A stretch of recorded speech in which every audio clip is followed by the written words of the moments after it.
Hi everyone, welcome back. This week we're going to talk a little bit about behavioral neuroscience. So what is behavioral neuroscience? I believe we talked a little bit about this the first week of classes, but just to go over it again, behavioral neuroscience is the study of the underlying biological mechanisms of normal and abnormal behavior, specifically looking at, neurological biology mechanisms. It's often used to study neurological and neuropsychiatric disease states, so meaning we can use certain studies to look at, like schizophrenia, depression, anxiety, tons of things that we can look at here. And we try to find the relationship between a cause and an outcome. So before we can get into all of that, we need to establish some research methods. So what is an independent variable? What's a dependent variable? How do we design a basic experiment? So let's get into it a little bit. This might be a review for some of you, but just bear with me. A variable is a characteristic of a person, place, thing that can change over time or across situations. So some examples of this would be height, weight, age, and temperature. Those are things that all can change over time and across many different situations. And independent variables are things that are manipulated or changed by the experimenter.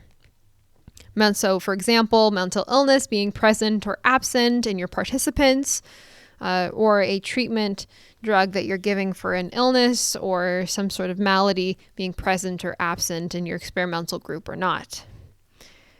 And our dependent variable, or the DV, is what is measured in an experiment. So this is not something that we change or manipulate. We manipulate the independent variable and then see what the result or outcome is in the dependent variable. So some examples of this, in psychology, this would always mean a behavior, and this depends on what we change in the independent variable. So for example, numbers of errors we commit or how quickly something is completed.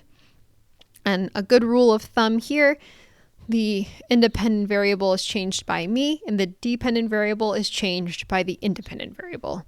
So IV by me, DV by IV. So now that we know a little bit about variables, let's talk about one of the most famous experimental designs, the control group design. I'm certain most, if not all of you, heard of this experimental design, and this is what we're going to focus on in class. So it utilizes random assignment to create one of two groups. We're creating either an experimental or a treatment group or a control group. So the experimental group will be exposed to a certain manipulation or treatment, and the control group is not exposed to that manipulation or treatment. And a good example of that, especially within psychology, is testing a new type of drug. So our experimental group will be given the drug, and then the control group will be given a placebo instead. You might think, well, why aren't they just given nothing? Well, we want to test whether or not the compound in the drug is causing this effect and not just taking something or taking a medication to begin with. There's a positive association that a lot of people have with taking, some sort of medicine. You're solving your problem or issue, and your body can actually change in association with that. That's what a placebo is. Conversely, a nocebo is the exact opposite of a placebo. So you're seeing a negative effect happen rather than a positive one.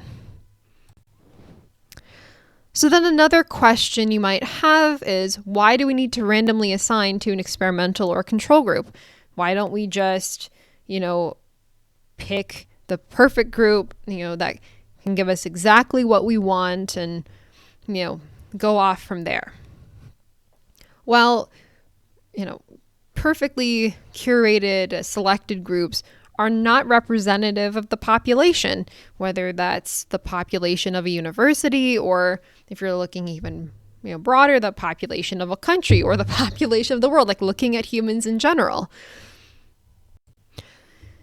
So we use random assignment to make sure that we're getting a representative sample of whatever population that we're trying to sample. It's impossible to get good representation from the entire population, so we have to make sure our sample representation I'm saying represents a lot, but represents the population that we're trying to make generalizations or, find relationships with. So tying back to our drug example, so if you gave just half of the subjects the drug and the other half of the subjects the placebo, time may have an effect on what's going on. So the season can change things, can change you behaviorally. A lot of people tend to be more depressed or just generally feel a little bit of funk or sadness during the wintertime. Finals week causes stress. The summer can be a really positive time for people. So there are so many outside relationships that we try to control for, which random assignment can help with. So speaking of complications in humans, what might be some of the advantages of using an animal model, instead of a human model for behavioral neuroscience research?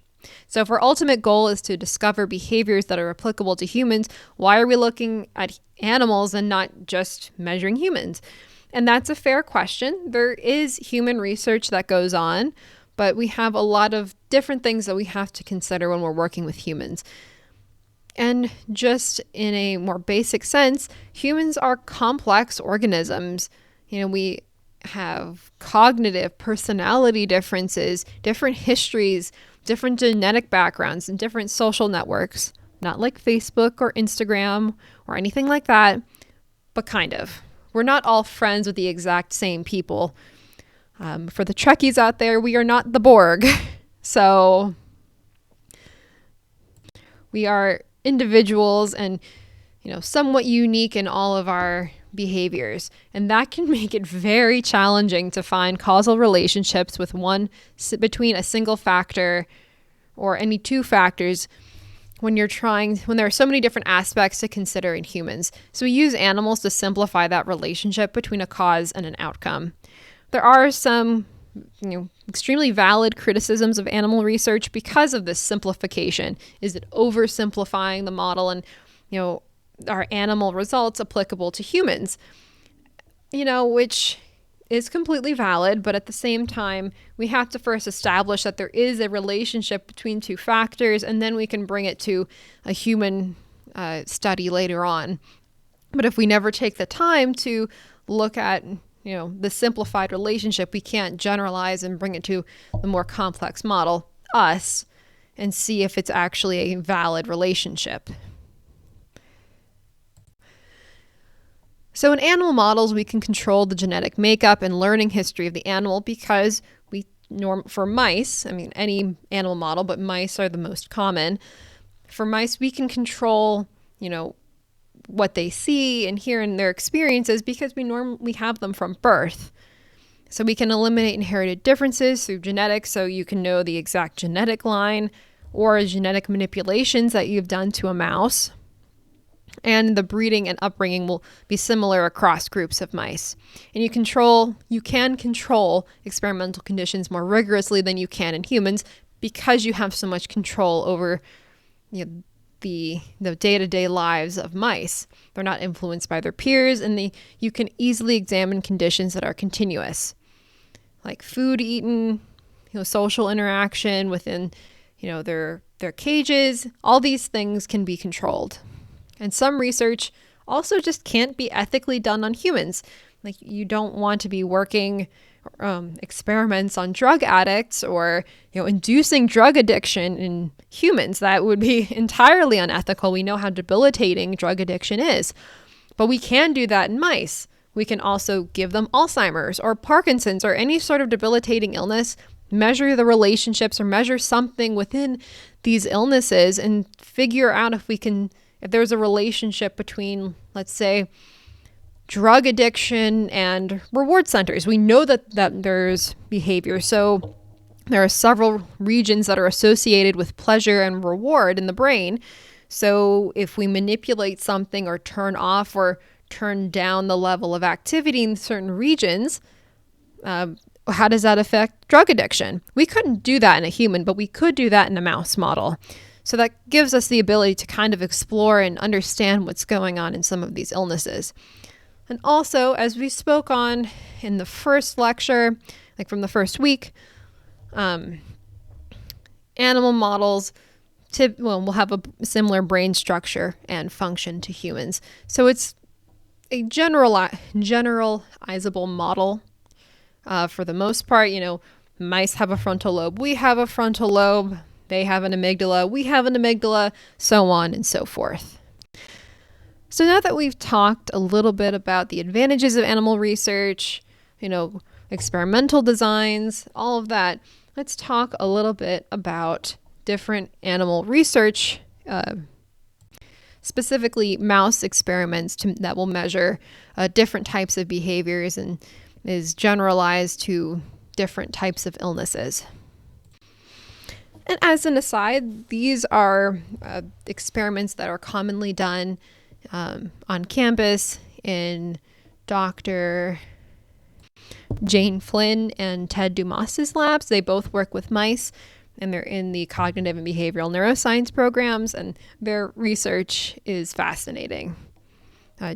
Dr. Flynn works with Alzheimer's disease and metals and how Alzheimer's is affected by that. And Ted Dumas, he does a ton of research, developmentally on the neurobiology side. He has a ton of research going on too. So the first experiment or experimental technique that we're going to talk about is the open field maze. And this is a measure of exploratory behavior, general activity, and anxiety in mice. So what they'll do is put a mouse in a white square box that's pictured without any sort of stimuli for 5 minutes, and they can measure the following dependent variables: the distance traveled and amount of time in the center of the box compared to the walls. So we look at the distance traveled to look for motor deficits. So if you have a low distance traveled, this can mean possible muscular atrophy or damage and can indicate potential degenerative disease. This is a good DV to measure for before you're running further experiments, because if mice aren't performing average motor skill or distance that they're traveling, they're often excluded from studies because their behavior isn't going to match the other mice and will muddy the data. And the other DV that is commonly measured here is the amount of time in the center of the box compared to the walls. And more time in the center indicates less anxiety. They're not hiding. They're not trying to do any sort of thing. And more time near the wall, you're trying to hide, kind of keep yourself protected, especially if you're in a corner. This can indicate more anxiety. And this can indicate some damage to the amygdala, which is responsible for fear learning and anxiety. However, open field mazes really aren't the best for testing amygdala damage. So don't, walk into an animal study saying, I'm going to do an open field maze and I'm going to figure out all the facets of anxiety. That is not going to happen. Actually, the next test that we're going to look at, the elevated zero maze, is a much better test of amygdala damage and anxiety rather than the open field maze. And the elevated zero maze pictured here, this assesses risk-taking and looks at the relationship between the amygdala and the prefrontal cortex. So the amygdala, as I said before, is associated with fear learning, anxiety, and the prefrontal cortex is an executive function, like higher order brain area. And the prefrontal cortex will often inhibit the amygdala so that you don't do impulsive behaviors. So if we have damage to the prefrontal cortex, this can result in greater risk-taking. Also, damage to the amygdala can result in fearlessness because you're not getting the appropriate fear learning and fear signals. And you can find this in the elevated zero maze. So what they do here, the mouse will be placed on a circular platform which contains open arms, which is the area here without the walls, or closed arms, so the area with walls, for 5 minutes. And this test can actually measure several dependent variables: total distance traveled, time spent in open arms, time spent in closed arms, entries into each arm, and number of head dips. So the number of head dips tends to be the most important dependent variable here. Especially, it's the best indicator of anxiety. And this looks at how often are the mice going into the open arm sections of the maze and looking over the side to the ground. And this can indicate more risk taking because this is a part of the maze where they can fall and get hurt. I mean, it is elevated for a reason. This is, a fair distance off the ground, especially for a mouse that's so much smaller than a human. So if they're looking over more often, this can indicate some anxiety, but this can also indicate risk because it can easily topple over and get hurt. And conversely, time spent in closed arms can indicate less anxiety, less risk-taking at least, because there's more anxiety, but less risk-taking because they're staying in a safer area. They're not exploring too much, so they could be anxious, and they're trying to stay safe in an uncertain environment. The next technique we're looking at is fear conditioning, which I'm sure most of you have heard of. Or you might have read it in a study if you're doing that kind of thing, or heard about it in a class. And for this technique, they put a mouse in a small box for around 5 minutes to habituate and get used to the new environment. Then the mouse will get a cue, either a light or a tone. And then after the cue goes away, so the lighter tone is no longer present, the mouse will receive a shock. And then after a couple of minutes, this process will repeat to create an association between the tone and the shock. So after a while, the mouse will see the light or hear the tone and go, oh my goodness, I'm about to get hurt. This really stinks. And they're going to freeze up because they're scared. And more freezing indicates a stronger association between the shock and the tone and indicates fear learning. So a damage to the amygdala or hippocampus would indicate that they will not be able to create a relationship between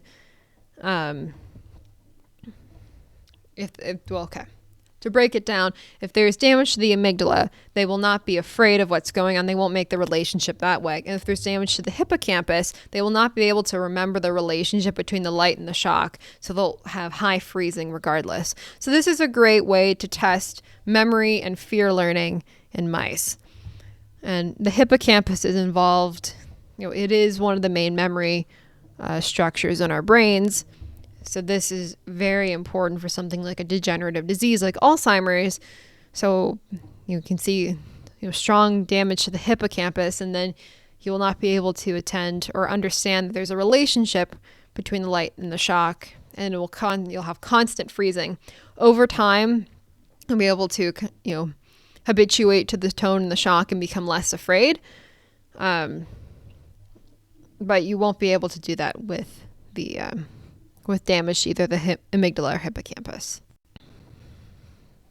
So now we're going to talk about the Morris water maze. This is a very famous technique which assesses hippocampal damage, specifically trying to look at episodic memory, but it's very difficult to measure mouse episodic memory. So we'll look at spatial memory instead, which is what this test or the Morris water maze will assess. Which shares a similar pathway to episodic memory.